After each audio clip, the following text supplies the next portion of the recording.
Greetings from Tokyo, my dear friends. This is Daisuke, and I hope this video finds you in very good spirits wherever you are in the world. So, continuing with my discussion of the recent releases made by the Criterion Collection in this year, 2020, it is my pleasure to share with you, if I may, some thoughts and comments that I have with respect to Spy Number 1016.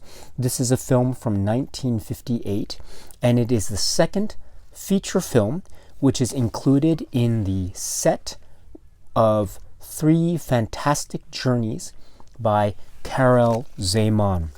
The film is called, and please forgive me for my poor pronunciation, Vynález Zikazi, or in English, Invention for Destruction.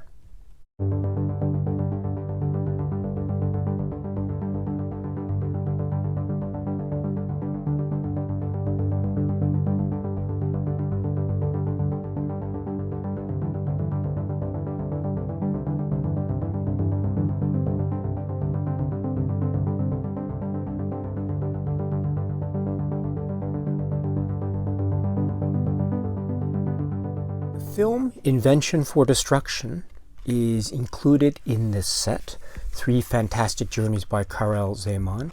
It is the middle film, and so we find it here. And if we open it up, we can see the pop-up art like so. Very interesting pop-up art, as you can see, for the film Invention for Destruction. Now, it has also the sleeve for the Blu-ray disc, which I currently do not have included here in its sleeve. I have it housed elsewhere. But this is the pop-up art for the film Invention for Destruction, which is the film that I will be talking about now. So, this is a kind of another magical masterpiece from Karel Zeman, in which we have a real creation of a world. The phrase that's often used in modern day cinema is world building, but I think anyone who's seen this film, Invention for Destruction, will know that this film is involved in quite a hefty load of world building, and the entire screen is filled to the brim with shots from just a completely different dimension of cinema that is, for lack of a better phrase, out of this world. It is truly breathtaking to witness the kinds of ingenuity and cinematic verve and style and sheer artistic audacity that is on display in this film. To watch this film is to experience a almost other world of true magic and cinematic delights, borrowing very heavily, of course, from the traditions and stories and atmospheres and real soul and presence of Jules Verne, and the storylines and story arcs that were presented in many of the works of Verne. And so this is on display quite vividly, and you can tell Zeman's love for Jules Verne is here on the fore and for everyone to behold, quite astonishingly. This is Invention for Destruction, and oh gosh, what a story this presents. This presents a tale of adventure, intrigue. There's some suspense. There is a bit of Cold War analogy that could be made, but it is also a world of fantasy. It is also a heavily constructed world that has a lot of special effects that are so lovingly handmade, crafted on the one hand, but at the same time they are so ingeniously put together that it really gives us a true illustration of the magic and wonder and awe-inspiring nature that is the type of cinema that we all love. That is the cinema that can really cause us to dream and to wonder. This is Invention for Destruction, and what a truly breathtaking world it creates. What a marvelous set of minute details it brings to our attention as we watch. The more one watches it, the more one realizes just how deep and layered this beautiful world is. This is a world that is involved with the intrigue on land, but also adventure on the high seas, and also deep within the oceans itself. And there are many wonderful set pieces, many interesting inventions that are almost steampunk in the way that they're carried out, but there's also a sense of true craft and innovation in terms of design, in terms of imagination, and in terms of sheer artistic will. This is the film Invention for Destruction, a kind of visual masterpiece that has a very powerful allegorical soul to its very story, which just brings everything together in a way that it feels like a complete package of a masterpiece. Invention for Destruction is one of those ultimately enthralling and oh so memorable works of the moving image that I'm sure for those of you who have not yet seen it, you will definitely enjoy and find fascinating. This is the film Invention for Destruction. Now, as I say, it is the middle film in this set in terms of the feature films. And once again with the set, you get the essay by Michael Atkinson, which is one long essay that talks about these films as a whole. And included in this essay is a portion with respect to Invention for Destruction. So it's well worth a read if you have the opportunity. This is again the essay called Storm of Craft by Michael Atkinson. And then, so what else do we get in terms of supplements? We get quite a bunch of supplements with the Criterion disc. So the film Invention for Destruction in this Blu-ray set comes on its own disc, and on that disc we have the film, which is the 4K restoration, which is a brilliant restoration, by the way, and that has the original Czech language soundtrack to it, but it also has it's the Czech version of the film, but also as an alternative soundtrack we have the English language soundtrack, which can be an alternate soundtrack to that presentation. So in essence you have the film and you have the original Czech soundtrack, but you can also alternate with the English language soundtrack that was prepared for it. And so this is very important. I should point out the very important detail. The film itself is the original Czech version of the film, so we have the Czech version of the film, but after the titles we have the English language that is made available on top of that, layered on top of that. That's very important to consider when we think about the US version of the film, and I'll talk about that in a second when we talk about the rest of the supplements.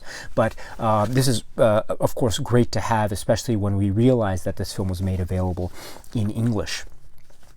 Then we have the museum documentaries, which are these very brief, about 3-minute documentaries or so that are made by the Karel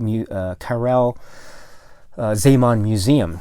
And so we have these short documentaries that are spread out across all 3 discs, included of which, of course, is Invention for Destruction. So what we have for the documentaries are, number 1, why Zeman made the film. And this is talking about Zeman's influence by Jules Verne, and also more comments from daughter Ludmila Zemanova, and also the actor Lubor Tokos, who features in the film, of course. So this is a very insightful short documentary, why Zeman made the film. Next, we have special effects techniques, and these are special effects techniques which are breaking down what are labeled his best special effects, 4 sections of that, and 3D models and visual breakdown. So again, a very clean and precise and easy to follow breakdown of the special effects. And of course, this film has marvelous special effects, and that is well worth watching. And then there is a third museum documentary called About the Restoration, which is Restoring a World of Fantasy. This is featuring comments by James Makowski in English, where he's talking about the process and sort of philosophy, if you will, of the restoration process, and what was entailed or what was involved in restoring this particular work by Zeman. He mentions a phrase which I think is very insightful, called the fingerprints of the film. And I think that is a very important and illustrative phrase that is used to describe his philosophy in terms of restoring this and other films. Really a wonderful short documentary to watch. And then finally there is the restoration demonstration itself, which shows with a lovely music score over it, the examples of how this film was restored, using the sort of projector scene from this film Invention for Destruction as a kind of conceit or metaphor that's employed very cleverly as a means of showing how the film process restoration actually took place with respect to examples of this film. Really great stuff. And then also, as far as the supplements are concerned, we get the trailer, which is the restoration trailer for the film Invention for Destruction, which is really great. And then we get a Criterion produced supplement, a brand new supplement, which is a sort of a one-on-one discussion between two great sort of stop motion artists and animation artists. So this is between Jim O'Pearl and Phil Tippett. And so these two gentlemen, who are great artists in their own right, are sitting down together and they're just having a great conversation. It's about 20 minutes or so, talking about their own love of the works of Zeman, including Invention for Destruction, of course. And this is a really great conversation. Of course, we had the other disc on the set, Journey to the Beginning of Time, where John Stevenson is giving a Criterion-produced interview on that disc. But we also have the inclusion of Jim O'Pearl and Phil Tippett here for Invention of Destruction, this disc. It's great to have their discussion. In particular, I must say that Mr. O'Pearl's conversation and discussion and his observations about certain details with respect to how the effects were presented in, say, an earlier documentary called The Magic World of Karel Zeman, with respect to Journey of the Beginning of Time. And also, he shows pictures of the actual artwork of Burian when talking about Journey to the Beginning of Time, which is very interesting. These two artists acknowledge that Zeman is not, he was a great animator, but his art is not only consisting of animation. It consists of a wide variety of techniques and tricks and special effects wizardry that runs the gamut of the cinematic process. And so these two artists acknowledge that, and their love of Zeman's work is so clear, and this is such a lovely conversation to have. It does reveal certain plot points with respect to Invention for Destruction, I must admit, and so I would suggest watching the films first and then coming back to the supplement and returning to this Criterion-produced one-on-one discussion between these two great artists. Again, it's called Making Magic: The Artistry of Karel Zeman for the Invention for Destruction disc in this particular set. And then to round out the supplements that are included in this disc, there's actually a lot of great stuff that is left. So first, there is the U.S. version opening of the film. This is the U.S. version from 1961, and this is the opening to the English dub. And it's an opening that's different to the original Czech language version. And it was an opening that was shot with a different credit sequence, and there's actually also a little bit of an introduction with Hugh Downs. And Hugh Downs is giving a little bit of a talk to the camera to introduce this, which the English version, dubbed version, being titled "The Fabulous World of Jules Verne," presented in mistamation, which is a nice little detail. And so this opening is included, including the opening credits of this US version, is included as its own supplement. Please note that it doesn't include the closing credits of the US version. It's just the opening credits and the opening Hugh Downs monologue, if you will.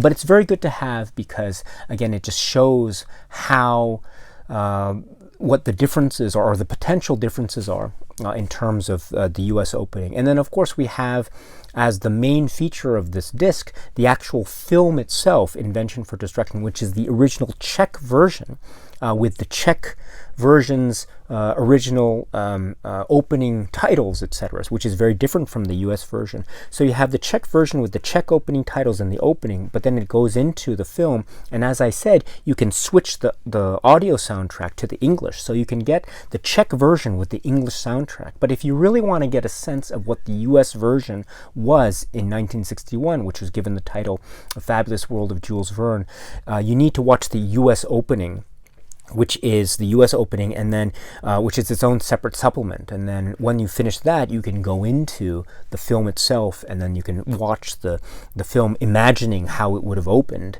with the US opening in lieu of the Czech version opening. So in other words, the disc does not present a separate version of the US version as its own whole supplement, and so you might, depending on your own needs as a consumer of this kind of product, you might think that's a good thing, or you might think that's not a good thing. But in any event, my friends, we do have at least the isolated US version opening as its own separate supplement here on the Criterion collection. And then we have something that is really remarkable. We have 4 short films by Zeman. We have one from 1945, which is called, again, please forgive me for my poor pronunciation, Vánoční sen, or A Christmas Dream. And then we have one from 1946 called Podkova pro štěstí, or Horseshoe for Luck, again from 1946. And this is the first of the so-called Mr. Prokok films. And then we have the film from 1949, which is called Inspirací, or Inspiration. And then we have Král Lavra, or King Lavra, from 1950. So I should mention that the first film, A Christmas Dream, is about 10 minutes. Horseshoe for Luck is about 4 minutes. Inspiration is about 11 minutes. And King Lavra is the longest one, which is about 30 minutes. So you have 4 short films that predate the 3 feature films in this set proper. And to have these 4 films is truly amazing. To see these examples of Zeman's developing art and style and craft and genius is, simply put, wondrous. Absolutely wondrous. And they are so different too. They're different in the kind of storytelling technique and style. They are involving kind of silent film techniques, using music as its own reliance, and also giving us different modes of animation, and truly breathtaking works. Truly breathtaking. And they also provide, as I suggested, a nice sense of a progression in terms of Zeman's career as an artist and as a filmmaker, because again, this starts in 1945 and continues on through to 1950. And if we remember that the first film in the set, Journey to the Beginning of Time, is released in 1955, it gives us a nice sort of segue into the films that were made as feature films and that are included in the set. Just really undoubtedly fantastic stuff, and it's really invaluable. It's so great to have these 4 short films. Fantastic stuff. Okay, so that is a general overview of the Criterion supplements, but if I may, I'd like to take this opportunity to share with you what is available on the second run Blu-ray, which was released a little bit earlier than the Criterion release. So it's released as a single Blu-ray disc. This is a ABC region disc, so it's a multi-region disc. So it'll play. It's a UK label, but it'll play on non-UK regions. All regions ABC, whereas the Criterion release is region A only, as far as I understand it. This has what I understand to be the same 4K restoration for the film itself that was relied upon for the Criterion release. And so really you're getting, in essence, the same presentation of the film from a different label in a single Blu-ray release. And so, but you're getting some interesting things with respect to the supplements. And so what are they? Let me explain. So first of all, I should say about the film itself, you are not getting the English language soundtrack as an alternate soundtrack to the main presentation of the film here. Instead, you get the US dub version, the Fabulous World of Jules Verne version of the film, as its own whole separate supplement. So the entire US version is made available as its own separate supplement. Now, some might think that that's a good thing or a bad thing, but let me just explain what I think, which is well, first of all, unlike the Criterion Collection release, which has only the US opening as its own separate supplement on the Criterion release. Here we have the US opening, and then we have the film proper, and then we have the closing credits, which are also different than the original Czech language version. And so you're getting something more than what the Criterion release presents, which is in fact the closing credits as well. And you're also getting the opening credits and the closing credits and the English language version as its own whole sort of entity, if you will. So you can get a real sense of how the opening can flow into the main body of the film and get into the main body of the film in the English language. And so I think having that rather than having the US opening as its own separate thing, I think, at least from my perspective, is actually very helpful and very easy to imagine what that experience must have been like. And I should say also that there is a little bit of an interesting thing with respect to the aspect ratio. In the Criterion supplement opening, U.S. Version opening, there is a little bit of carryover into the main body of the film that's presented at the very tail end of that supplement. And you can see that the U.S. opening and that tail end, which represents the body of the film, are more or less presented in what seems to my eye to be the same or very, very similar aspect ratio. And so in other words, the black bars on the side of the screen, when you see it, they don't change in size noticeably when you go from the US part and the Hugh Downs part to the actual body of the film, which ends that particular supplement on the Criterion disc. In the US English dub version, the entire film, which is presented at its own separate supplement here on the second run Blu-ray, there is a noticeable change in the black bar size between the US opening and then the body of the film and then the closing credits.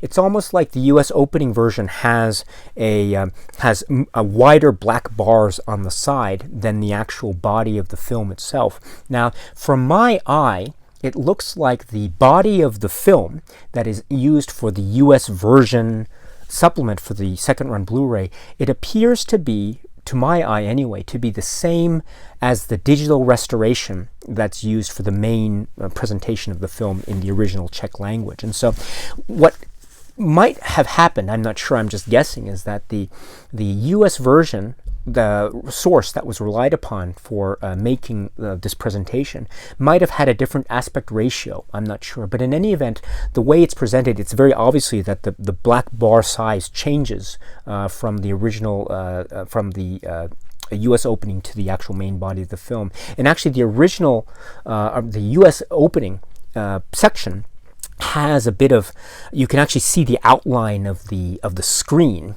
the frame. So there's a little bit of an outline. You can see the bottom corners and the top. They're sort of rounded off.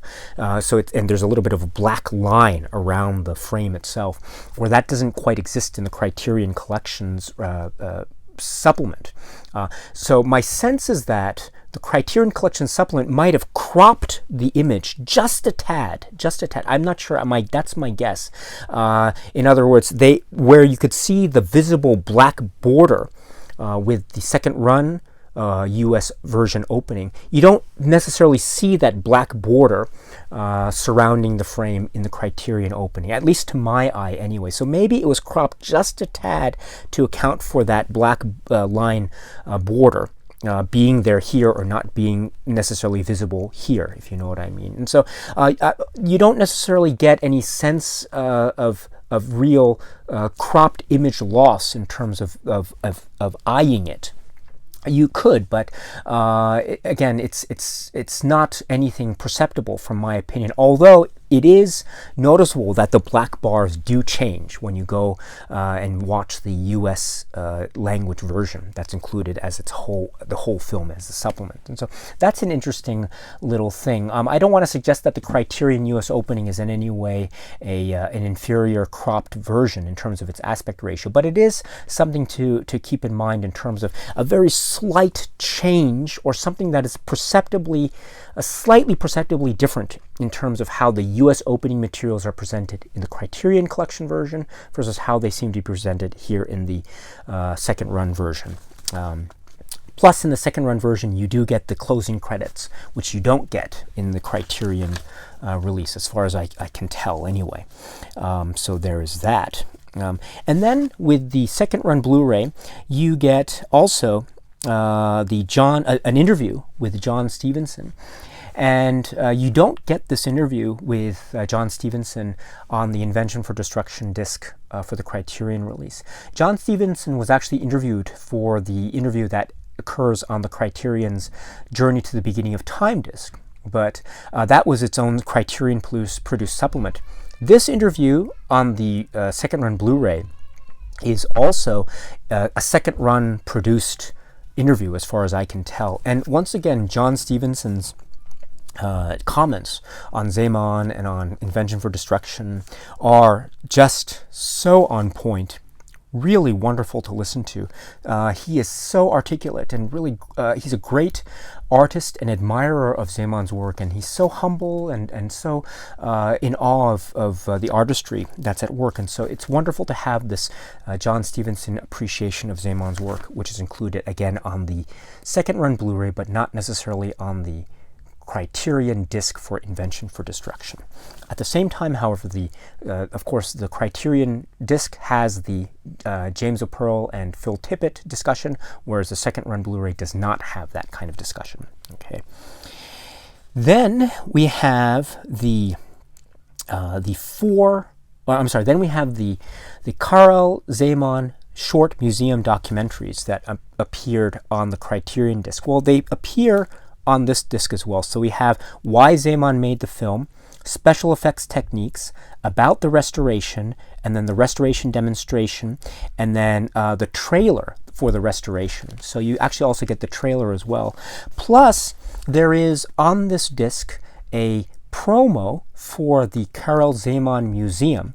And that promo is found not on the Invention for Destruction disc on the Criterion set, but rather it's found on the disc for the fabulous Baron Munchausen. So you are getting, at least in some form or another, all of the Karel Zeman Museum documentaries and promos, both on the second run Blu-ray and on the Criterion release, at least when it comes to the documentaries that are related to the film Invention for Destruction.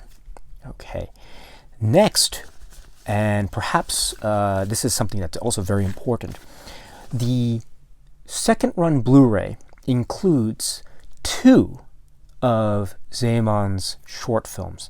The Criterion release had 4. And this is very significant, I think. The 2 that were included for this Blu-ray are the film Inspiration 1949, and then 1950's King Lavra. So those are the two that are included here. So therefore, the Criterion release has the 4 films, which are Christmas Dream and Horseshoe for Luck, and then Inspiration, Inspiration, and then King Lavra. Whereas this release has Inspiration and King Lavra. So there is that difference as well. So if you're looking for the 4 short films, you can your best bet is to go for the Criterion Collection release. Although, of course, still having Inspiration and King Lavra on the second run Blu-ray is still great, because those 2 films, if you know those films, are just themselves so singularly just beautiful and awe-inspiring, and such memorable works of art in their own right. So to have any short films on any release is wonderful, but we do have those which are on the second run disc versus those which are on the Criterion disc. So, my friends, that is a general rundown of the Criterion release of the film Invention for Destruction, which is included in this set, 3 Fantastic Journeys by Karel Zeman, plus a little bit of a comparison with the second run Blu-ray Invention for Destruction. I think that you can get this version or that version. They have their own particular merits, so it really depends on what you're looking for. Also the price point, also the region issue, also what particular supplements are more important to you than others. Or if you are so into Zeman's work, of course you can opt to get both versions. It really depends on what you are interested in and what your needs are as a consumer of these sorts of Blu-ray products. So, but I could recommend both very much so. And also, I forgot to mention that this has a great essay by James Oliver about the film Invention for Destruction, and that essay is not found, of course, in the Criterion release. This is another strength of the Blu-ray releases from second run. They usually have really great essay work that goes into some detail. So that's also something to consider if you're thinking about which version to get. The essay for the Criterion release is very good, but I would say that the Blu-ray essay for this film from second run is also quite stellar. So that's something to consider as well. But that is the film Invention for Destruction. So what do you think of this film? Do you like this film? Do you not like this film? I'd love to hear what it is you have to say about this remarkable work of art from Karel Zeman. So, my dear friends, thank you very much for your time, and I hope you are well. And until we meet again, please be happy and healthy, and please keep on watching a lot of great movies. So until we meet again, my friends, thank you for your time, and cheers.